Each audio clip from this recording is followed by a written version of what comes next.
여기 한 여성이 있다. My husband is my boss. My husband is number one. If my husband tells me, hey, sit down, I'll sit down. If he tells me you can't go out with your friends today, I'm not going to go out with my friends.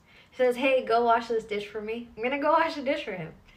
I chose this man to be the king of my life, and yes, I agree with everything he says, and I do everything he says. And I did that because I chose this man. I put him in this position of my life, and this is how I honor and take care of and love the man in my life. So I tell women out there, you want a man in your life, you want to be happy, figure out what you would do when you are happy. Because I am happy. My husband does so many great things for me. And I would do that for him. I obey him, I respect him, and I let him be the man that he is. I chose a man that I wanted to follow. I chose someone to lead me, and that's why I will do anything for him. If he tells me jump, I'll jump. If he tells me sit down, I'll sit down. If he tells me go in the room or go up on stage, I will do either or. Anyways, that's a message for everyone out there. Love and cherish the king in your life. 이 영상을 보고 대다수의 남자들은 흐뭇해하거나 자고로 여자는 이래야지 하는 반응을 보일 것이다. 그런데 그 전에 먼저 묻고 싶은 게 있다. 당신은 스스로 왕의 자격이 있다고 할 수 있는가? 남녀 평등. 요즘 들어 이 단어는 사람들로 하여금 예민함의 가시를 돋아나게 만든다. 저 단어 뒤로 어떤 말을 이어붙이냐에 따라 내 편과 네 편으로 나눌 수 있기 때문이다. 나는 확신에 찬 목소리로 다음과 같이 말할 수 있다. 남녀는 평등하다. 평등의 정의는 무엇일까? 무언가에 대해 정의를 내릴 때 가장 좋은 방법은 권위 있는 것의 해석을 따르는 것이다. 대한민국에서 최고의 권위는 헌법이 가지고 있으며 헌법상 평등의 정의는 다음과 같다. 같은 것은 같게, 다른 것은 다르게 취급한다. 많은 사람들이 평등을 해석할 때 전자의 의미, 같게 취급한다라는 절대적 평등으로만 받아들인다.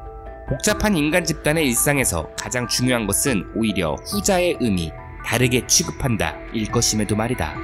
남자와 여자는 본질적으로 다르다. 그렇기에 남자와 여자는 다르게 취급해야 한다. 나는 위 말에 동의하기 때문에 남녀의 평등함을 주장함에 아무런 저항감이 없다. 그렇다면 남녀는 대체 무엇이 다를까? 단순히 신체적 특징이 다르다고 말하는 것은 현대사회의 복잡함이 야기하는 갈등과 우울함을 설명할 수 없다. 남녀는 본질적인 부분, 정신적 방향성, 의식의 흐름, 지향하는 가치관이 다르다. 남자는 질서를 만들려는 경향이 강하며 여자는 질서를 파괴하려는 경향이 강하다. 여기서 또 파괴라는 단어에 꽂혀 역시 그러면 그렇지 혹은 뭐 이따위 헛소리를 하는 부정적인 시각을 갖지 않았으면 좋겠다. 만물을 구성하는 가장 최소한의 단위부터 우주에 있는 저 별들까지 온 우주는 생성과 소멸을 반복한다. 파괴는 매우 자연스러운 현상이다. 오히려 파괴가 없는 생성은 정체를 의미하며 흐름이 사라진 자연은 자연스럽지 못하다. 우주의 법칙이 인간 본질의 구성에도 고스란히 스며들어 있다.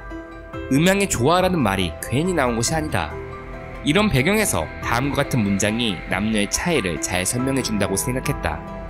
남자는 하늘, 여자는 땅.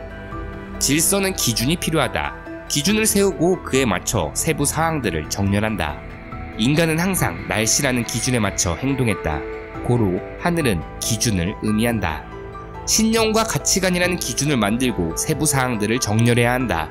이것이 하늘, 남자의 본질이다. 땅은 그 속에 들어온 모든 것들을 분해한다. 분해되어진, 파괴되어진 것들은 거름이 되어 새로운 생명을 만든다. 새로운 탄생을 준비하는 파괴, 이것이 땅, 여성의 본질이다. 이러한 본질은 일상에서 다음과 같이 나타난다. 사회 진출이 남성들만의 몫이었던 시절 그곳은 질서만이 가득한 세상이었다. 효율성 확보라는 목표를 세우고 안전, 휴식, 복지 따위는 목표에 방해되니까 치워버리는 것이 당연했다. 그렇게 주 6일 내내 질서 수호라는 명분 아래 영혼을 갈아 넣으며 노동을 제공했음에도 그 누구도 억울해하지 않고 당연하게 여겼다. 하지만 여성들의 사회 진출이 시작되면서 위의 질서들은 파괴되었다. 업무의 파괴는 휴식이 되었으며 효율의 파괴는 안전이 되었고 목표의 파괴는 복지가 되었다. 양의 조화로 흐름이 발생했고 이 흐름이 새로운 탄생을 가져온 것이다. 이런 거시적인 부분 말고 미시적 부분을 살펴봐도 이 본질은 관찰된다. 남녀의 말싸움을 떠올려보자. 이성적 질서로 대화하는 남자에게 비논리적 감성, 여자어로 대한다. 이성적 대화는 파괴되고 그렇게 싸우다 결국 음양의 조화를 위해 모텔 엔딩을 맞이한 오반가? 아무튼 남녀는 위와 같이 다른 본질적 특성을 지닌다. 그리고 이 다름은 조화로 완성되며 조화는 각자의 본질에 충실했을 때 도달할 수 있다. 하지만 현대사회에서 대다수의 사람들은 자신들의 본질에 충실하지 못하고 있다. 아니, 본질을 오해하는 것을 넘어 부정하고 다른 것을 같게 취급하려는 남녀 불평등을 외치고 있다. 이 지점이 남녀 갈등과 저출산의 원인이 숨어있는 장소가 아닐까? 남자는 질서를 지향한다. 남자인 당신은 당신만의 가치관과 신념, 즉 스스로의 인생에 질서를 세웠는가? 어떤 대상에 대한 가치 판단을 할 때 욕을 덜 먹는 쪽 혹은 여자에게 잘 보일 수 있는 쪽을 선택하지 않았는가? 보편성이라는 제목을 골라 자신의 가치관으로 삼지 않았는가? 외부를 참고하지 않고 내면에서 결정한 판단은 사라졌으며 네이버나 구글이 알려주는 신념과 가치관을 인생 모토로 삼는다.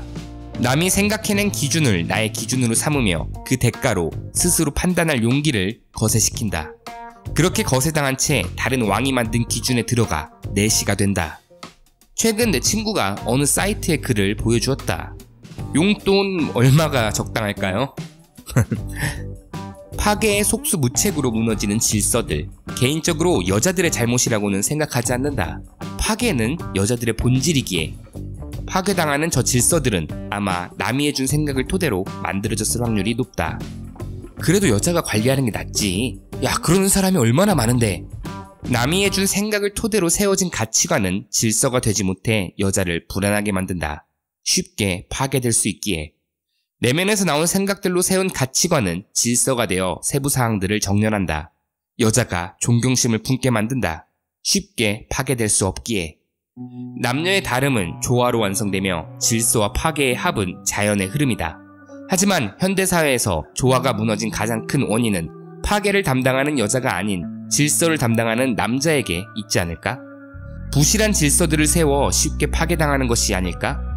굳이 순서를 따져보면 질서가 먼저여야 한다고 생각한다. 파괴는 대상이 필요하니까.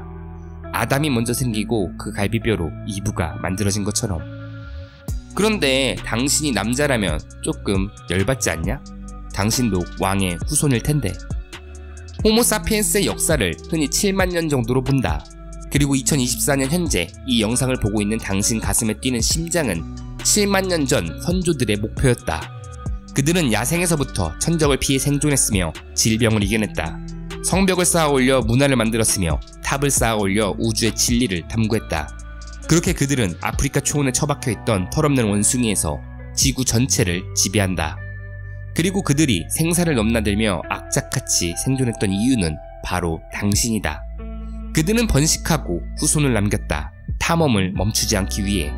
살아남았다는 것은 강하다는 것이다.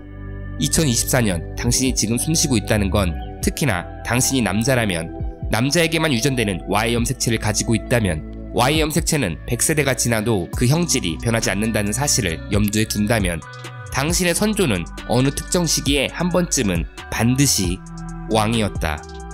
왕의 후손인 남자들이여, 눈을 감고 스스로의 꼬라지를 살펴보며 이렇게 물어보자. 나는 스스로의 질서를 세웠는가? 왕은 질서를 세우는 존재이다. 단단한 질서를 세워 그 안에 파괴를 품어야 한다. 단단한 질서 속에 존재하는 파괴는 질서의 부작용들을 소멸시켜준다. 그렇게 질서와 파괴의 조화는 자연의 흐름을 형성한다. 수직인 질서와 수평인 파괴는 조화롭다. 양과 음의 조화, 이성과 감성의 조화, 법칙과 예외의 조화, 남성과 여성의 조화, 이것이 신성의 발현이 아닐까?